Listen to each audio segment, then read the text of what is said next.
How's it going, everybody? Happy, I guess you could call it, we're on the eve of Living Dead weekends. Coming up next weekend, we are literally 1 week away from Living Dead Weekend Monroeville 2023, the 45th anniversary reunion of Dawn of the Dead. It is also a Night Riders reunion. Um, really, the beautiful thing about Living Dead Weekend is it's kind of a reunion for a lot of Romero films. Martin, John Amplis is going to be there. Mike Gornick, Tony Buba, Tom Dubinsky, who was just announced. I'm psyched to finally get to meet and talk to that guy. So yeah, we are on the final countdown. We're on the road to Living Dead Weekend, folks. But like I said, still a week away. Tomorrow night, I'm going to be doing a stream, kind of a preview show for the Living Dead weekend coming up next weekend. Just kind of going over everything, going over the schedule, looking at what photo ops are going to be offered. If you haven't bought your tickets yet, if you don't plan on going, this is your last chance. It's 100% totally worth the trip to go. It's going to be at the Monroeville Mall, of course. So, I mean, if you've never even been to Monroeville Mall, this is the absolute perfect time to go. So, we're going to go over all that tomorrow night. Before we can celebrate Romero's work and his legacy at a Living Dead weekend next weekend, we do have to address the very sad news that we got this week. The very unfortunate news. We knew it was on the horizon. We knew it was coming. I was just really hoping that it would hold out for at least another week, so everybody can get one last hurrah. With of course, the Monroeville Airport, the Harold W. Brown Memorial Field, I think is the official title of it, is no more. It's no longer there. It's heartbreaking, in a way. I mean, last year, of course, I was kind of planning for that to be probably the last time that anybody was going to be able to see that place, the airport, the offices, the hangars, all that. It's gone. It's been demolished. There are pictures floating around on the internet right now that numerous people have posted. I know Lee Carr, of course, is the author of the Making of Day of the Dead book, one of the quintessential Romero themed books you can find. I mean, it's fantastic, and he just released one, The Making of Creepshow 2, which I haven't gotten yet, but I plan on getting at some point because, that guy knows his shit, and he does amazing work with those books. But I know he was there recently. He posted some pictures of the debris that it is now. So yeah, it just really sucks. It just really sucks because literally we're 1 week out from Living Dead weekend, and if it would have held out for another week, we could have gotten a chance to see to see it one last time. I mean, it is one of the real hallowed grounds of the Romero universe. I mean, and it was one of the locations in Pittsburgh that still looks almost exactly the same as it did when they filmed Dawn of the Dead years ago. So it's just, I think that's the heartbreaking aspect of it, because the Monroeville Mall is there, but it's undergone a lot of changes and a lot of upgrades over the years. Upgrades, if you want to call it that. Of course, weirdos like me will probably refer to them as downgrades, but anyway, a lot of the filming locations have changed. A lot of but the airport was pretty much the same. The offices still looked very much the same. Of course, the hangars. I mean, the gas pumps. The actual pumps were gone, but it was still there. But so unfortunately, it's no longer with us. I do plan on stopping by next weekend when I'm in Pittsburgh, just for one last look around, because I'm sure by the time next year's Living Dead weekend rolls around, they're going to be already developing it. There's probably going to be houses and streets and God knows what else is going to be put up there. So, born to be rad. What's up, buddy? Good to see you. appreciate you checking it out, man. Of course, that's Born to Be Rad. He's got a great YouTube channel. Of course, YouTube's been fucking with him lately as well. So there's no rhyme or reason why. I mean, everything that he does is as family friendly, I guess. They're over at the Dead Pit. We call them the Rated G Superstar. So no rhyme or reason, but it's YouTube's world, and we're just living in it. So, but hopefully he can get that all cleared up. Check out his YouTube channel, Born to Be Rad. Yeah, he great stuff. So yeah, good to see you, man. I appreciate you checking it out. But yeah, it's so the Monroeville Mall is still there. Let's see, the airport's gone now. Of course, they were able to save the chapel from Night of the Living Dead at the Evans City Cemetery. We're able to save that. They were going to tear that down a few years ago. We were able to salvage that. And actually, I think they remodeled it and upgraded it, so it should be standing for quite a while. So we were able to say that, but the airport was just one of those things. It was kind of, we always knew that it was going to be going here soon. We just didn't know how soon. And it was actually the original. That was the first. The original reason that I finally, after years and years and years of putting it off and saying, oh, well, everything will always be there, and I don't have the money or the time or blah, blah, blah to go to Pittsburgh to check out these locations. The thing that finally pushed me in that direction, it was 3 years ago now, first time, was the airport. The WGON radio podcast that Eric Kent and Matt Blasey were doing at the time. They were discussing how the airport was in the process of being sold. And of course, I mean, everything around the airport now is developments and neighborhoods, and that was kind of the plan for the people that were buying it, to just buy it, plow it down, and start building some developments around there. So that was kind of the thing that nudged me in that direction, because there was always some, I don't know, weird connection that I had to that airport for some reason when I was growing up watching the film. Loved that location. There's just a natural feel to that, to the airport, to that location.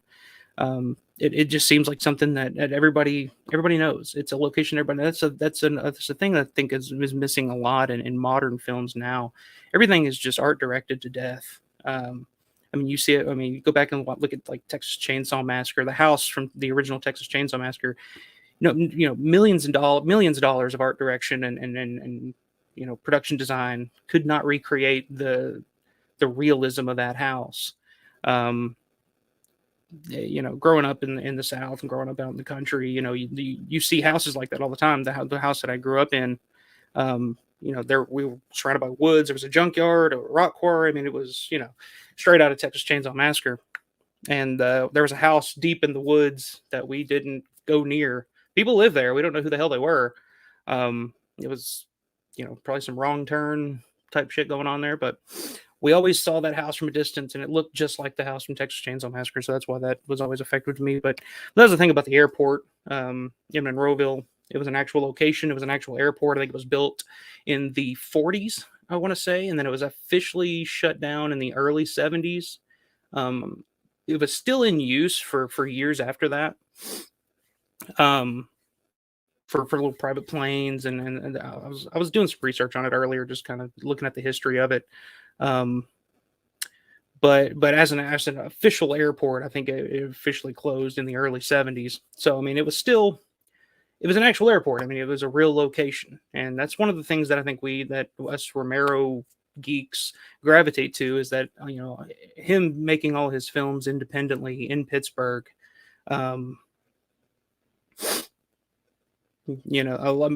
Pretty much all of his locations. Of course, there are a few exceptions, like the rooms up at the top of the mall and stuff like that were sets, I guess, if you want to call it that.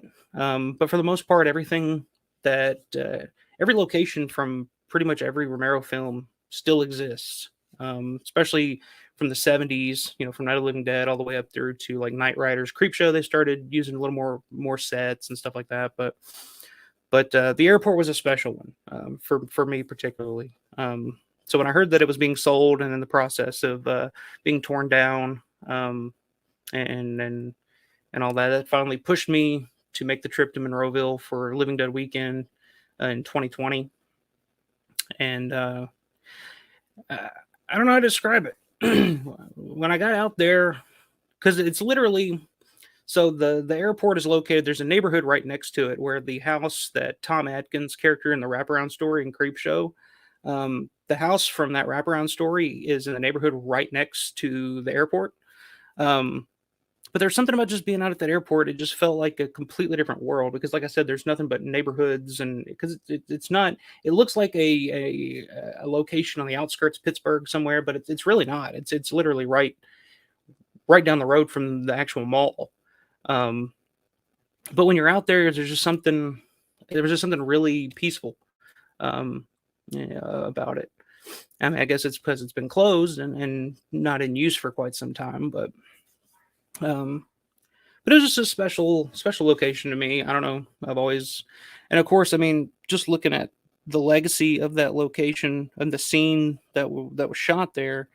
I mean, you have, the airport zombie, the most one of, if not the most, one of the most iconic zombies in film history exists because of that airport and that scene. The helicopter zombie Jim Crut. That scene took place at that airport. So there's so much history there. So much Dawn of the Dead history. Um, I've never been to that mall. I guess it's too late now. Well, the mall is still there. The mall is still functioning. The actual Living Dead weekend is going to be taking place at the mall next weekend. And I don't know if you've ever been, Garrett, but if you ever get a chance, check out Living Dead weekend. It's a really fun, laid back convention.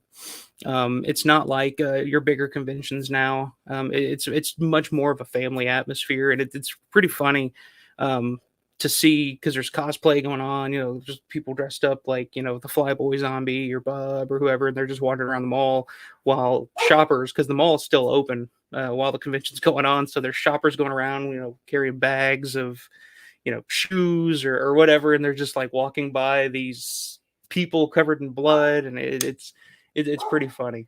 There's Abby chiming in saying hello for the first time tonight. I'm sure it won't be the last.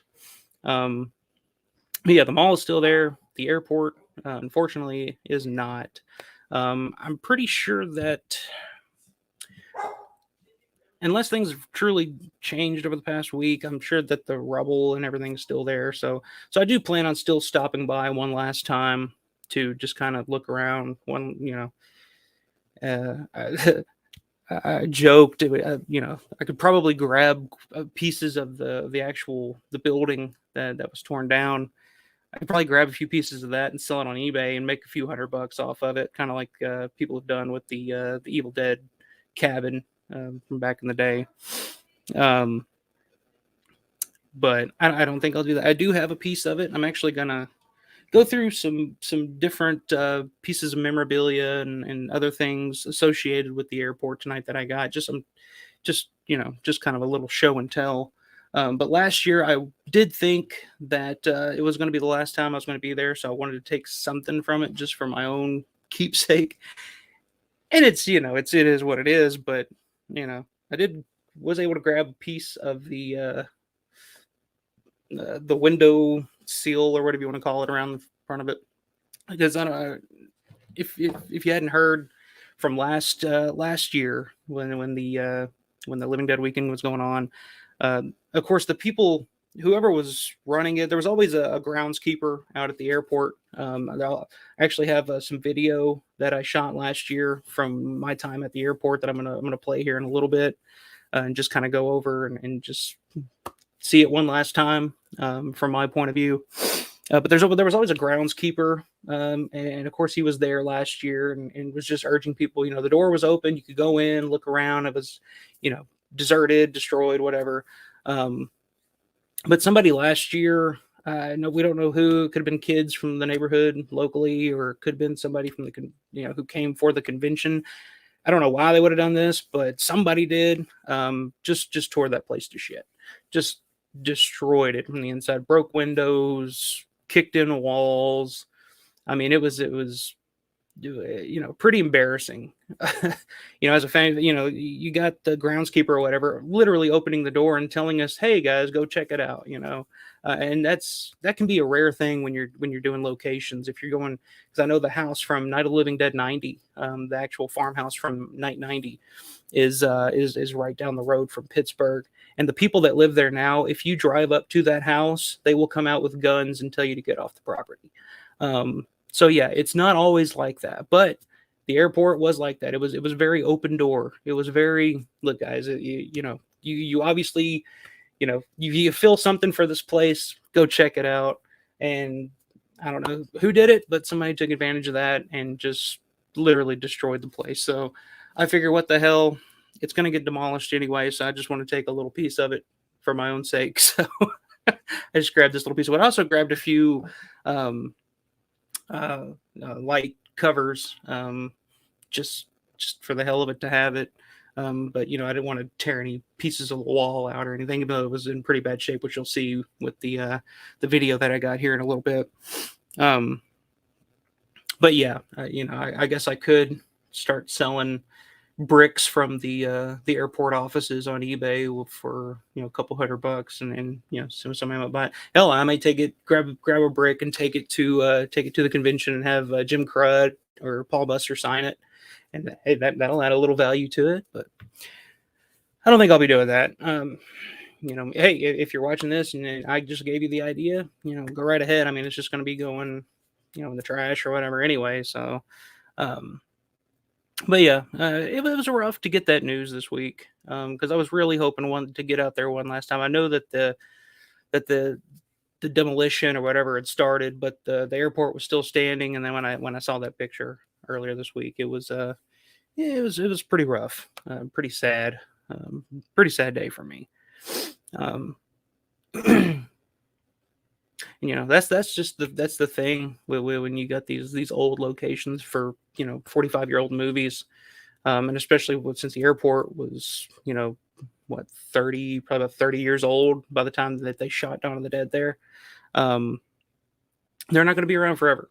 So whether it's Dawn or whatever your favorite movie is, if there are filming locations still there, go check them out. It may not look exactly the same as it did in the film that you remember it from, but there's just something special about being there. That's why I love going to the Monroeville Mall. It's a lot's changed. It doesn't look hardly anything like it did back in 1977 when they shot Dawn, but it's still the mall. The bones are still there. When you're in there, you're standing there and you can just picture it in your mind, and you can see, oh, okay, well, that's where that shot was. There's there's something really, really fun and exciting about that when you really love a movie. So I mean, if locations are your thing, I know people that will literally go drive hundreds of miles to see a location from a movie that just came out 2 years ago or something. I'm not that extreme about it, but for Romero and his films, Braddock and Evans City Cemetery and Monroeville Mall and places like that. I mean, hell, Evans City Cemetery looks exactly the same pretty much. There are a few trees that have been uprooted. There was a tornado that blew through there, I don't know, 20, 30 years ago that pretty much tore out all the trees and stuff. But for the most part, I mean, the cemetery pretty much looks exactly the same as it did in 1968. So yeah, I highly encourage you, if it's something that you want to do it. Go check out these places because they're not going to be around forever. And I'm glad I did get a chance to check out the airport before before it got destroyed and is no longer with us. But yeah, so I just wanted to take this time.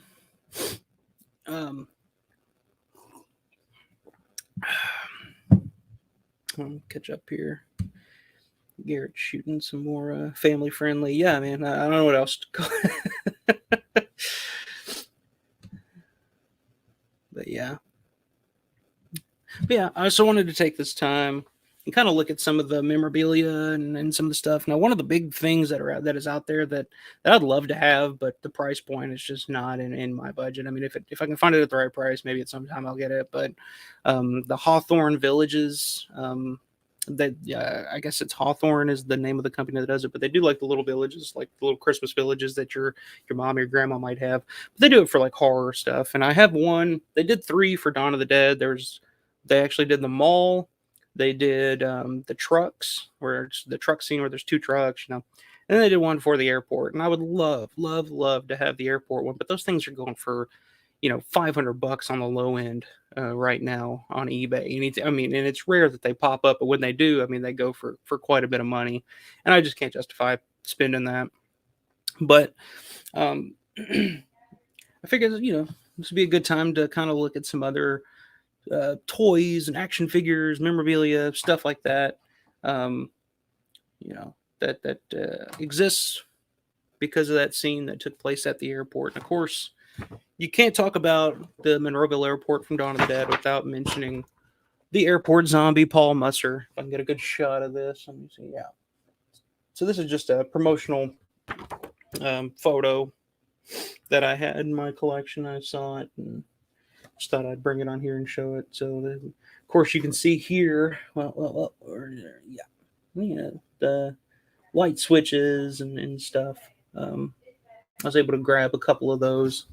I don't know what I did with them. They're stashed away somewhere around here, but yeah, the airport zombie, Paul Musser, iconic zombie, took place, at that airport. What else do we got here? This is the Cult Classic Series 4 from NECA. And it's pretty funny. It's called, and here they refer to it as the plaid shirt zombie. But of course, I think we all know him as the airport zombie. And from what it's, I just noticed this on the back here. There's an actual price. What this originally went for, and I bought this son of a bitch for like $65. And originally it was going for $13.99. So just word to the wise,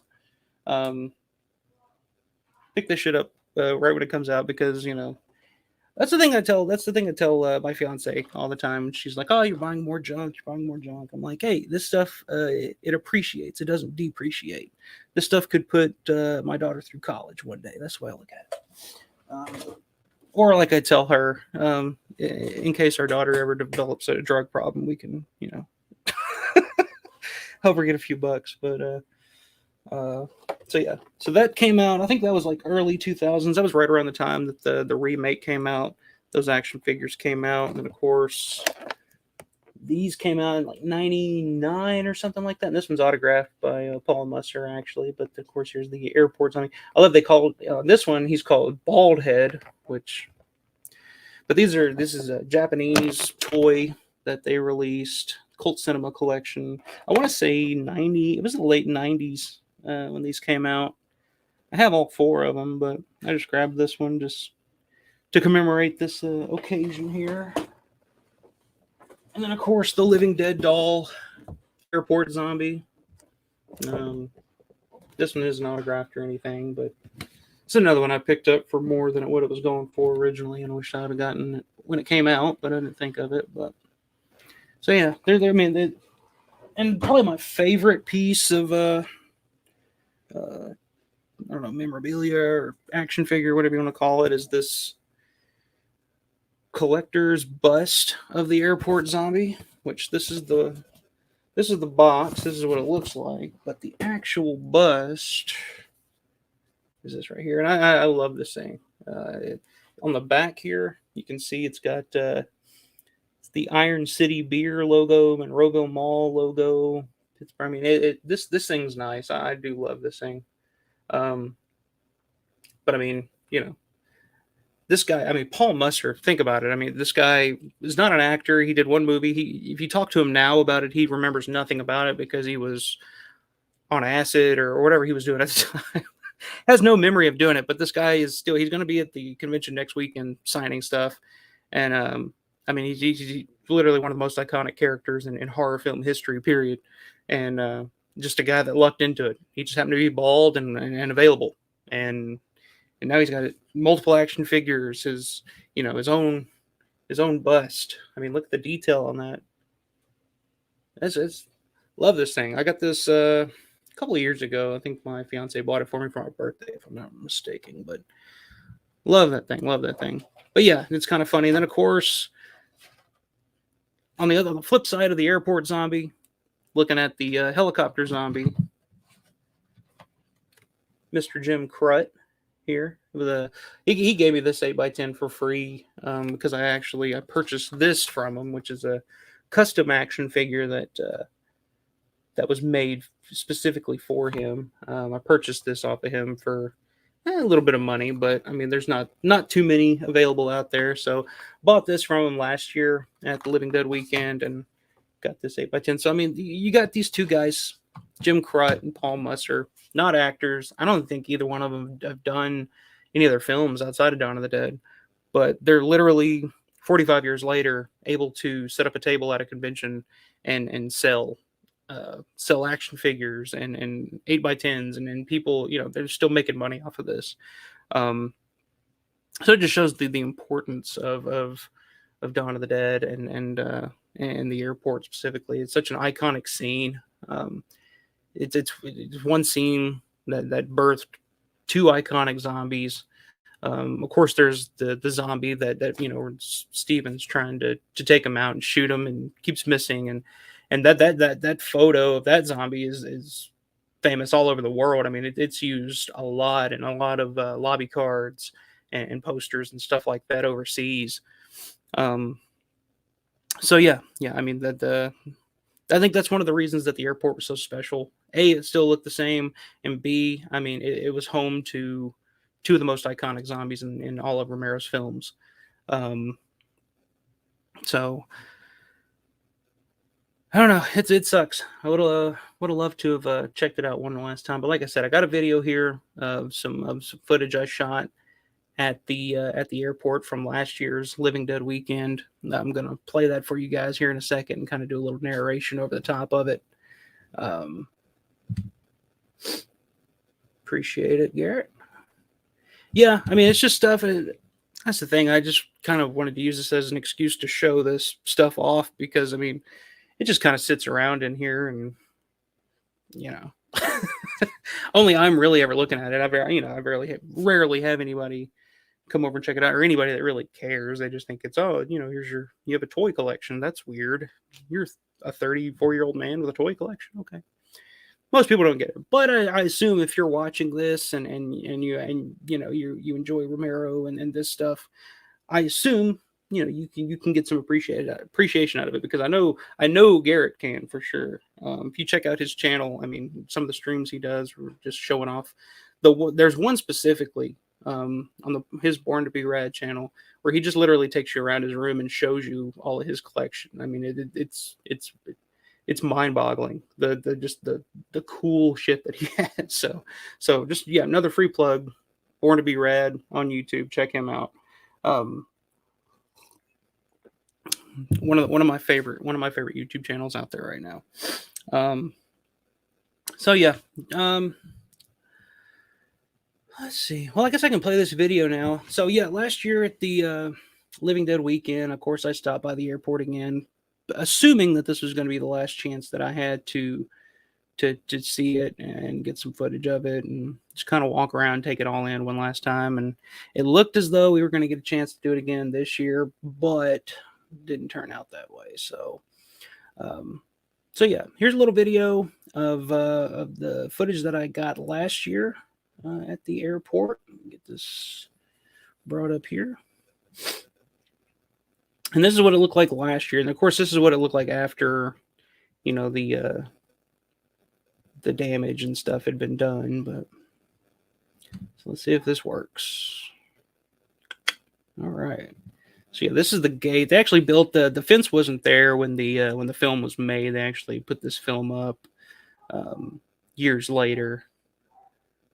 So yeah, right here would be where the helipad or the helicopter would land to fuel up. You can see kind of the hangars there in the background. And again, this is just raw footage that I shot um, last year, so it may be a little blurry, maybe a little um, Blair Witch like, I guess.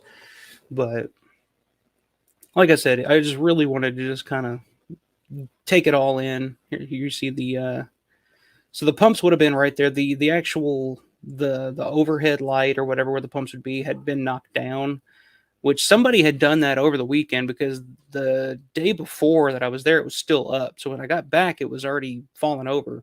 And then I think the day that before I left, somebody had taken it. So somebody out there has that. Somebody loaded that up and has that somewhere.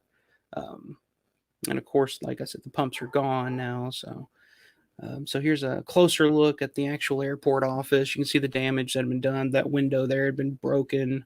Both of the windows on each side broken. I do think the actual the payphone booth is still standing amongst all the rubble. But this is a really cool shot here. As I was standing out there, a helicopter flew overhead. So I made sure to get that because I just thought, how cool is that? You're standing out there, and here comes Flyboy and the crew, and they're about to land for fuel. So I just thought that was really, really cool to just be standing there, and then all of a sudden I hear the propellers in the distance, and look up, there it is. So really put you in the mood of the film, put you there, right there with it. So yeah, as you can see, there's the groundskeeper mowing the grass out there around the airport. Seemed like a really cool guy. I stood there for a minute before I went in. I wasn't sure if I'd, especially with him being out there, I didn't want to get yelled at or police called for trespassing or whatever. But he literally waved me in, like, hey, go ahead, go on in, buddy. So yeah, walking up the walkway there. So that's of course where Peter comes out at the end from being shot at by Flyboy. And like I said, a lot of this still looks I mean, it doesn't anymore, but it looked so much like it did in 1978. It was just the way I describe it to people in terms of, checking out locations and stuff like that. It's like, imagine if you're a huge Star Wars fan and once a year you could go play on the Millennium Falcon. You can go check out, you see the hangars there. Back, those have been torn down as well. Those are no longer standing. I went down there and looking. There's not much you can see at the.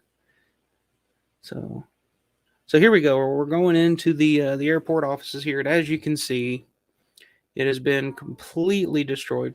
Walls kicked in, glass broken.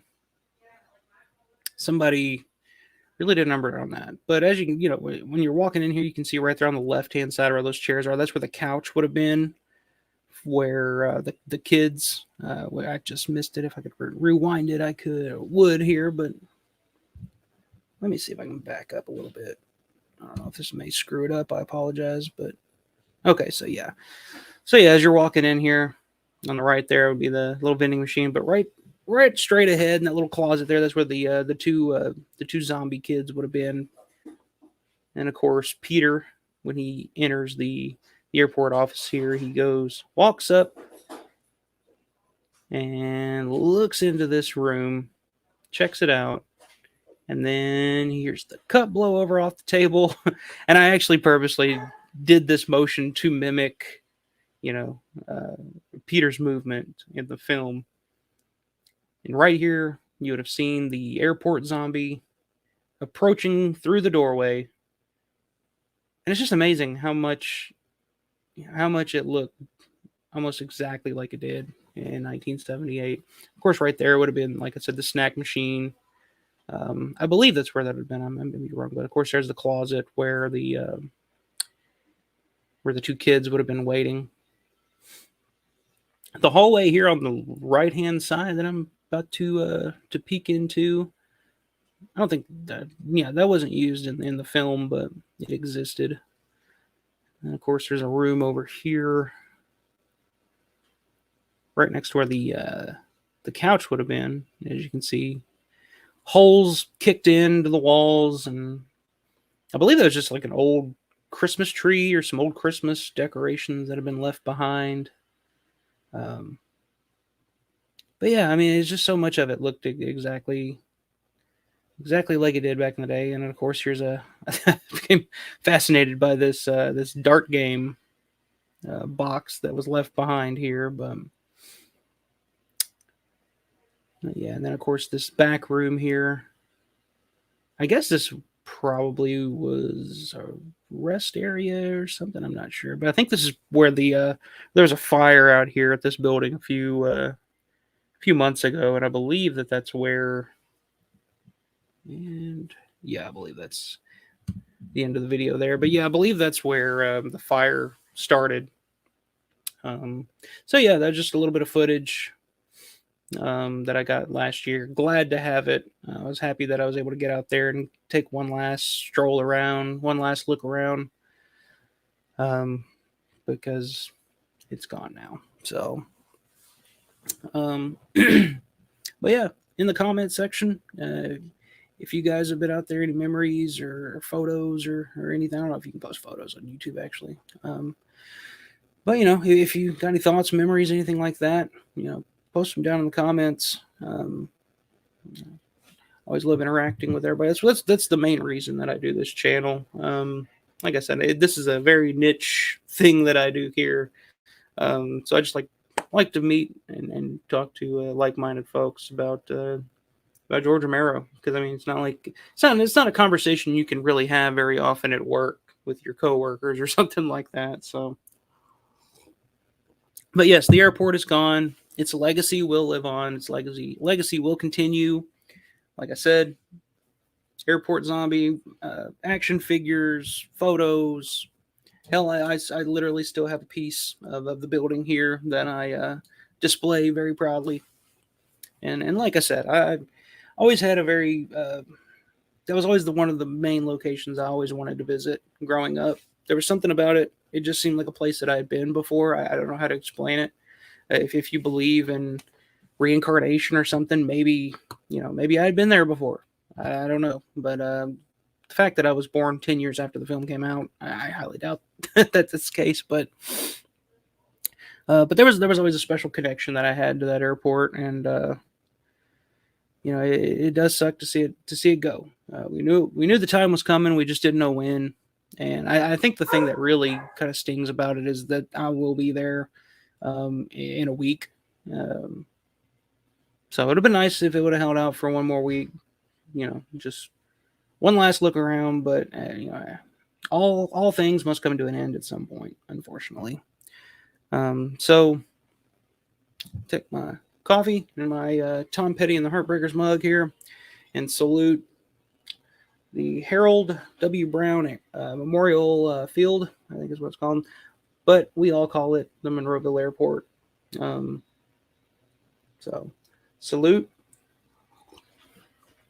and legacy will live on. But I think that's about all I got.